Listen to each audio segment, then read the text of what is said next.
Hello traders, how you? कैसे हैं आप लोग? आइए यूरो यूएसडी का एनालिसिस चालू करते हैं।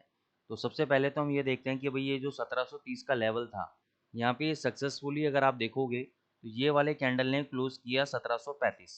लेकिन इसका जो हाई था 1736 का हाई था, और वो हाई आपका ब्रेक नहीं हुआ है।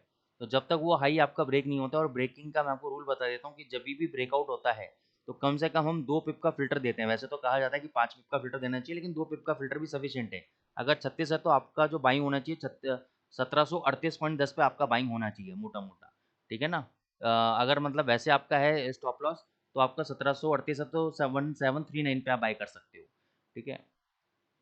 तो यहाँ पे अभी इसने, आप देखोगे कि प्रीवियस हाई को इसने ब्रेक नहीं किया है, क्लोजिंग दे दी है, उसका हाई ब्रेक नहीं किया है। आज बेरिश एनगल्फिंग कैंडल बनाया है मॉर्निंग में।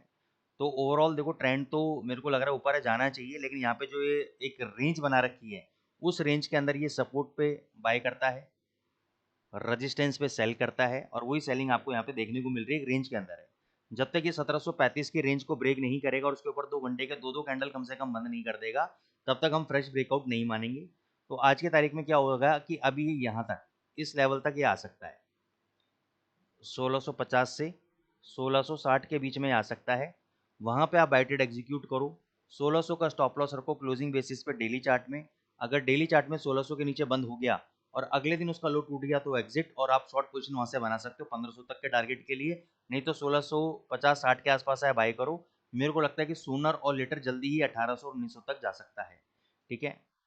अब क्यों जा सकता है? क्योंकि देखो अभी तो क्यों डॉलर इंडेक्स में यहाँ पे सपोर्ट ले रहा है, स्पिनिंग बॉटम बनाया है, बुलिश कैंडल बनाया है, इस कैंडल के हाई के ऊपर क्लोजिंग कर दी है, और यहाँ पे सुबह सुबह एक बुलिश कैंडल बना के ऊपर जा रहा है। तो एक बार ये 9820 तक बाउंस बैक दे सकता है, 30-40 पिप का बाउंस बैक दे सकता है, और इतना ही आपका यूरो यूएसडी गिर सकता है।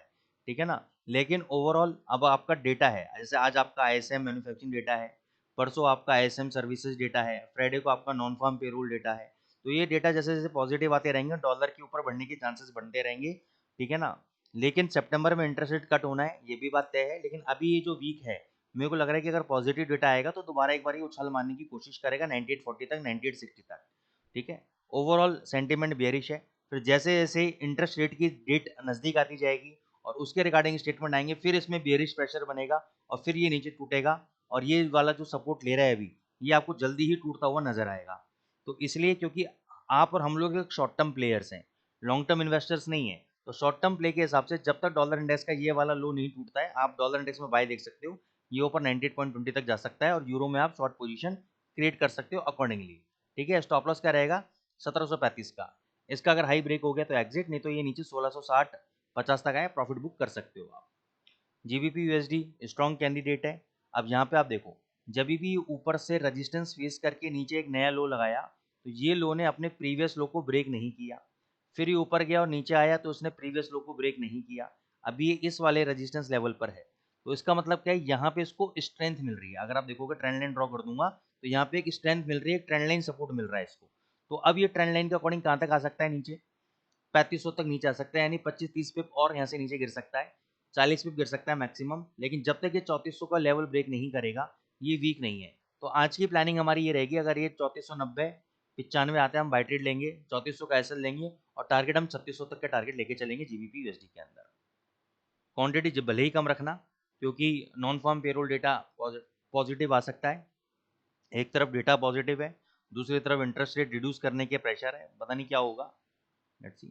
गोल्ड ग्लोबली सेंटीमेंट वीक है। मैंने आपको पहले ही बोला था कि ये दिसंबर तक 3500-3600 जाएगा, लेकिन 3500 अभी लगा दिया है, 3 महीने पहले लगा दिया है दिसंबर तक। अब यहाँ से तेजी है, मंदी नहीं है दिसंबर तक।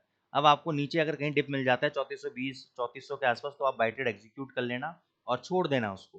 ठीक है। और थोड़ा सा बैकअप रखना, डरना मत कि कल को मान लो 3200 आ गया, 3100 आ गया, डर गए, अरे सर 300 पॉइंट टूट गया।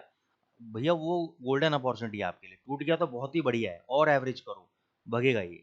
ठीक है ना? 4300 तक के टारगेट है लॉन्ग टर्म मेरे। ठीक है। बस इसमें दिक्कत क्या आती है कि लॉन्ग टर्म बाय होल्ड करने में स्वैप आपको मारे जाते हैं। ठीक है ना? आपके स्वैप की दिक्कतें आती हैं, तो उसमें अपन कुछ नहीं कर सकते हो, तो स्वैप फ्री अकाउंट कहीं ना कहीं खुलवाओ। ठीक है ना? नहीं तो अपने स्वैप को आपको बियर करने पड़ेंगे। बस इसमें लॉन्ग टर्म इन्वेस्टमेंट में यही दिक्कत है इसमें, कि स्वैप चार्जेस लगने लग जाते हैं इसमें। ठीक है। तो यहाँ पे ओवरऑल आपका 3400 तक नीचे आए, इन्वेस्टमेंट के लिए बेटर है। ट्रेडिंग के लिए अभी 3500 का रेजिस्टेंस है, एग्जैक्ट आप देखोगे 3500 पॉइंट समथिंग का इसने हाई लगाया है। तो जब तक ये 3500 के ऊपर 2 घंटे का कैंडल वापस से बंद नहीं होता, तब तक ये तेजी नहीं, थोड़ा बहुत नीचे 3460 तक आ सकता है, लेकिन क्योंकि कल भी इसने 3460 का लेवल नहीं तोड़ा, तो मेरे को लगता है कि एक बार ये हाई तोड़ के 3525 तक जा सकता है। ये वो लेवल है जहाँ पे हम शॉर्ट पोजीशन बनाने की सोच सकते हैं। 3550 का एसएल दे सकते हैं और टारगेट अपने 3500 तक के ले सकते हैं। लेकिन ऐसा नहीं कि 3550 पे सीधे गया और सीधे जाके इसने एक बार नीचे 15 आ गया, आपने कहा अरे अब तो नीचे जाएगा शॉर्ट कर दो, नहीं बिल्कुल मत करना। एकदम झटके से अगर ऊपर जाके नीचे आता है तो रुकना, ये ट्रैपिंग जोन हो सकता है। पहले हम देखेंगे कि सही से रेजिस्टेंस लेवल ले रहा है नहीं ले रहा है वहां पर, तब शॉर्ट करेंगे, और लगेगा नहीं ले रहा है यहाँ से ब्रेकआउट मार सकता है, फिर हम 3550 पे बेचने की कोशिश करेंगे और 3575 कैसे लेंगे फिर। तो यहाँ पे समझदारी से ट्रेड लेना, टेलीग्राम ज्वाइन कर लेना, वहाँ पे मैं अपडेट कर दूंगा आपको, ठीक है। तो कल भी एक ट्रेड दिया था टेलीग्राम पे, जबरदस्त गया था, ठीक है ना, उसे एक दिन पहले स्टॉप लॉस हिट हुआ था तो तसल्ली से। अब ये भी मैं क्यों दे देता हूँ, जो स्टॉप लॉस हिट होता है कई बार मैं पैनिक में आके, कई बार स्टूडेंट्स का आ जाता है व्हाट्सएप पे, सर आज की कॉल नहीं दिया, आज की कॉल नहीं दिया, तो ये बावले हो जाते हैं, पागल हो जाते हैं कि इनको ट्रेड चाहिए हर वक्त, ठीक है ना, ये नहीं समझते कि लॉस हो सकता है, कि जब कोई सेटअप बनेगा तभी ट्रेड लेना चाहिए, ठीक है। तो you have to understand this thing if you want to be profitable trader. मैं एक ऐसे फंड मैनेजर को जानता हूँ जो 15-15 दिन ट्रेड नहीं लेते, और जब ट्रेड लेते हैं तो अगले 15 दिन में पूरे 2 महीने की इनकम कमा लेते हैं। लेकिन वो वेट तो करें 15 दिन। आप लोगों से बोलूंगा 15 दिन वेट करो, कहोगे यार सर बेकार ट्रेडर हो आप, कोई कॉल वॉल नहीं दे रहे, 15 दिन मार्केट इतना ऊपर नीचे होगा ट्रेडिंग, तो आप साइकोलॉजी समझ ही नहीं रहे बाजार की, आप समझते नहीं हो बाजार को, आप अपने आम आदमी की नज़र से देख रहे हो बाजार को। तो you have to understand this thing.